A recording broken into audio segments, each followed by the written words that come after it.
Assalamualaikum warahmatullahi wabarakatuh. Perkenalkan, nama saya Kairunisa dengan NIM 23650071.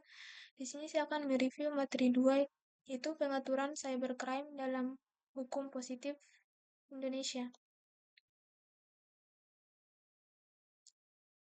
Capaian pembelajaran: mengidentifikasi regulasi cybercrime sebelum UU ITE, menganalisis penerapan KUHP pada kasus cybercrime, memahami kendala penegakan hukum cybercrime, dan mengevaluasi contoh kasus cybercrime di Indonesia.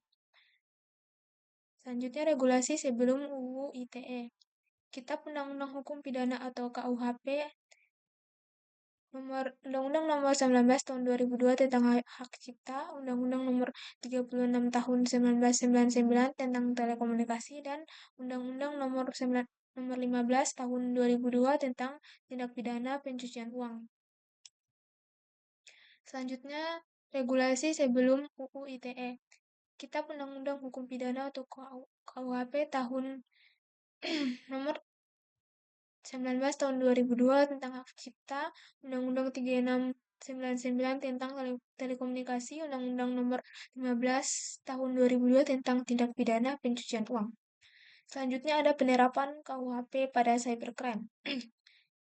Kitab Undang-Undang Hukum Pidana KUHP, Undang-Undang Nomor 19 tahun 2002 tentang Hak Cipta, Pasal 303 perjudian online, Pasal 282 pornografi atau website porno, Pasal 406 perusakan atau defacing hacking, dan Pasal 262 pemalsuan surat atau kartu kredit.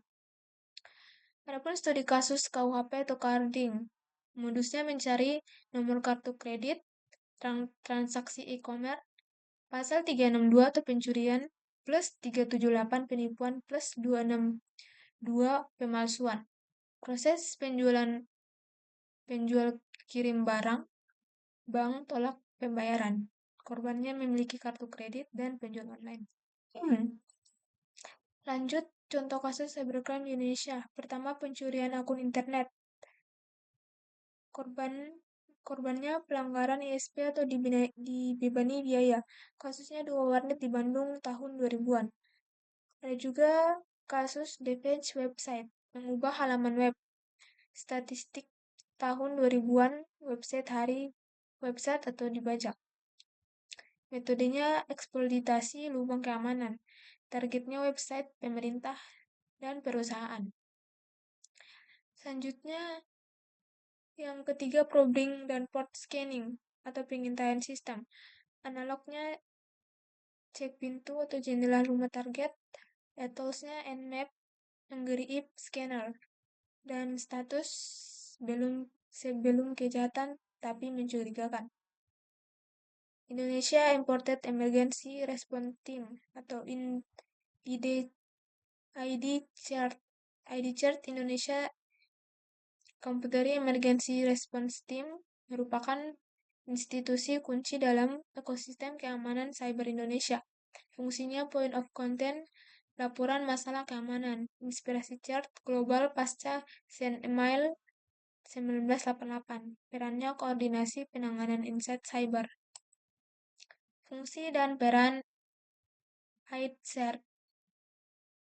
ID-CERT berfungsi sebagai pusat kontak nasional atau National Point of Contact, lembaga resmi yang menerima, memverifikasi, dan mengkoordinasi penanganan laporan insiden keamanan cyber. Kedua, koordinator penanganan insight. ID-CERT aktif melakukan analisis respon dan pemulihan terhadap insiden. Pusat peringatan dini analisis. Membantu ancaman keamanan cyber global dan lokal, lalu mengeluarkan peringatan atau advices serta rekomendasi teknis. 4. Pendorong kesadaran dan kapasitas. Melakukan sosialisasi, pelatihan, dan pembangunan kapasitas untuk meningkatkan tingkat dan kesadaran kesiapan sumber daya manusia. Lanjut, latar belakang lahirnya ID-CERT.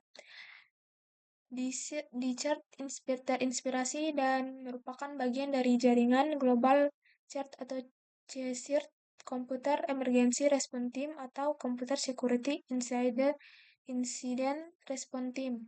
Konsep ini lahir sebagai respon langsung terhadap peristiwa bersejarah. The Morris Worm 1988 sering disebut sebagai Sandmile Worm. Ini adalah worm komputer pertama yang menyebar luas di internet awal. Ketika itu, ARPANET melumpuhkan sekitar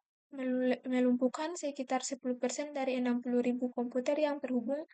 Insiden ini membuka mata dunia akan kerentanan sistem terdistribusi. Kedua, kelahiran CERT pertama. Menanggapi insiden tersebut, DARPA atau Defense Advanced Research Project Agency AS mendirikan CERT Coordination Center atau CERT di Universitas Carnegie Mellon pada 1988. Ini menjadi model bagi tim respon insiden. Ini menjadi model bagi tim respon insiden serupa di seluruh dunia termasuk Indonesia. EdCare didirikan untuk membawa fungsi kritis ini ke tingkat nasional, mengadaptasi model global dengan konteks dan kebutuhan keamanan cyber Indonesia. Lanjut, hubungan EdCare dan kerangka hukum cyber Indonesia. Fase respon teknis versus hukum. EdCare fokus pada penanganan teknis darurat atau menutup kerentanan, membasmi malware, memulihkan sistem. Sementara itu, lembaga penegak hukum seperti Bareskrim Polri fokus pada penyidikan dan proses hukum terhadap pelaku berdasarkan undang-undang yang berlaku. Kedua, sumber informasi dan bukti. Forensik digital dan laporan insiden dari EdCare sering sekali menjadi data awal atau alat bukti elektronik pendukung yang penting bagi penyidik dalam kasus pidana analisis cyber. Pencegahan kerugian yang lebih luas dan respon insiden dengan cepat. EdCare membantu mencegah eskalasi serangan yang dapat menimbulkan kerugian finansial masif atau gangguan layanan publik, yang ujung-ujungnya juga merupakan bentuk pencegahan kejahatan. Nah, di sini ada tabel contoh aksi EdCare. Ada jenis-jenis cybercrime, contoh insiden nyata di Indonesia, aksi dan peran EdCare, serta sinergi dengan lembaga regulasi dan lain. Lanjut, tantangan utama sertifikat perangkat keamanan. Terdiri atas problem dan kebutuhan. Ada juga analisis kendala penegakan hukum cyber di Indonesia. Nah, kesimpulannya, sertifikat perangkat keamanan bukanlah kemewahan, melainkan sebuah keharusan untuk kedaulatan digital Indonesia. Keberhasilan pembangunan skema sertifikasi nasional yang kredibel akan menghasilkan 3 manfaat utama, yaitu meningkatkan kepercayaan pada ekosistem digital dalam negeri, melindungi infrastruktur krisis dengan standar yang sesuai ancaman, mendorong industri keamanan cyber lokal untuk berinovasi dengan bersaing. Inisiatif ini akan melengkapi peran EdCare dalam penanganan insiden atau reaktif dengan fondasi asuransi yang proaktif, menciptakan pertahanan cyber Indonesia yang lebih holistik dan berdaulat. Mungkin itu saja dari saya, lebih dan kurangnya mohon dimaafkan.